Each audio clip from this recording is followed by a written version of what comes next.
What if the thing that was missing was never really missing? What if the only thing standing between you and everything you needed was the story you told yourself about what you didn't have? Today, I want to tell you an old story, a story that has traveled across centuries, across continents, across cultures, because it carries something true, something we keep forgetting and keep needing to remember. It's called Stone Soup, one of my favorite stories ever since I heard it. Long ago, in a village, somewhere between here and the forgotten, there lived a people who were tired. Not tired from laziness, tired from hardship.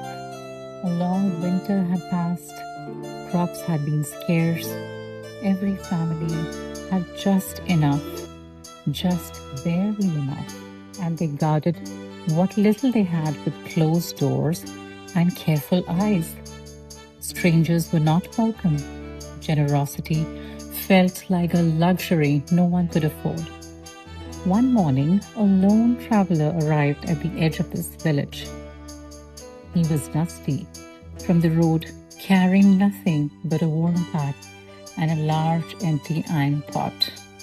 He was charming though, and what he did carry with him was his wit. He knocked on the first door. "Excuse me, I've traveled far. Might you spare a little food?" The door opened a crack.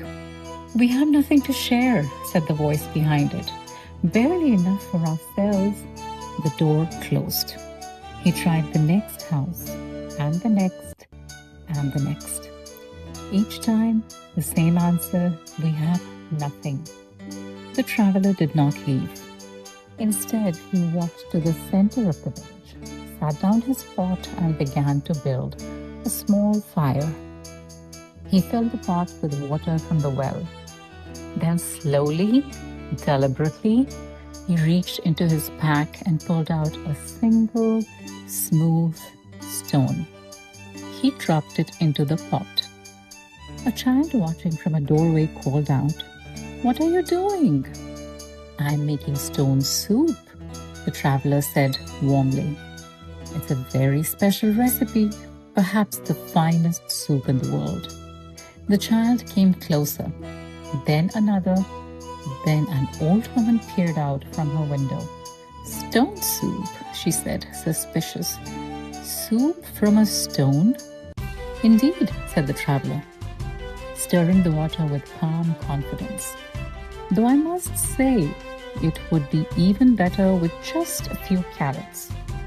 The old woman disappeared. A moment later, she returned with 3 small carrots. "I suppose I have a few to spare." The traveler smiled and dropped them in. "Wonderful! Now, stone soup with carrots is already remarkable, but with a handful of barley, perhaps extraordinary." A farmer standing nearby shifted on his feet. I might have some barley." He went inside, he came back, and so it went. One neighbor remembered a few potatoes, another found half an onion, someone brought salt, a young girl ran back with a fistful of herbs her mother had tried in the fall. Each time the traveler stirred the pot and said, "This is becoming the finest stone soup I have ever made. And with just a little more." The whole village gathered now. Children sat on the ground, elders leaned against doorways, people who had not spoken to their neighbors in months stood shoulder to shoulder around a single fire, full of curiosity. The soup bubbled and filled the air with something warm and impossible, the smell of abundance.